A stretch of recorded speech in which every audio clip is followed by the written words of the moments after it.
Pemerintah diharapkan memperhatikan dunia pendidikan agar bisa lebih baik, dikarenakan sudah diterapkannya kurikulum Merdeka Belajar terhadap seberatan satuan pendidikan yang sangat memberikan kemudahan metode pembelajaran bagi peserta didik.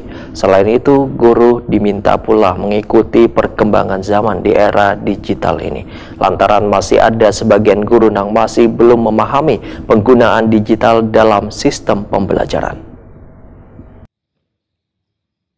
Pemerintah diharapkan memperhatikan dunia pendidikan agar bisa lebih baik, dikarenakan sudah diterapkannya kurikulum Merdeka Belajar terhadap seberatan satuan pendidikan yang sangat memberikan kemudahan metode pembelajaran bagi peserta didik. Selain itu, guru diminta pula mengikuti perkembangan zaman di era digital ini, lantaran masih ada sebagian guru yang masih belum memahami penggunaan digital dalam sistem pembelajaran.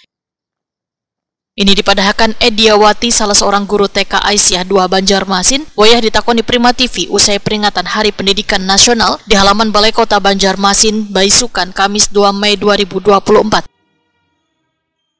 Kami sebagai guru berharap anak-anak didik kami lebih semangat belajar di era kurikulum Merdeka. Selama ini gimana Bu perhatian pemerintah sendiri terhadap dunia pendidikan Bu?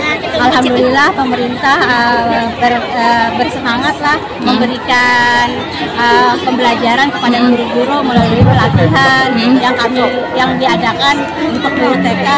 Jadi sebagai tambahan ilmu kami untuk mendampingi anak-anak didik kami. Selama ini pendidikan anak sesuai zamannya ya. Kalau dulu zamannya masih bisa diatur. Sekarang zamannya zaman gadget. Jadi pembelajarannya guru harus mengenal gadget juga dan ilmu teknologi. Karena zamannya gadget, jadi kira-kira mungkin anak lebih tahu dari pengetahuan yang ada. Jadi masing-masing guru bisa belajar dari anak. Muhammad Ebi, salah seorang peserta didik SMA Negeri 4 Banjarmasin, berharap dunia pendidikan harus lebih meningkat karena sudah diterapkannya metode pembelajaran yang kadang maulah peserta didik bosan. Menurut Muhammad Ebi, pada kurikulum sebelumnya metode pembelajaran yang didapat sekolah hanya terpaku pada materi-materi, sehingga peserta didik kurang bersemangat dalam belajar.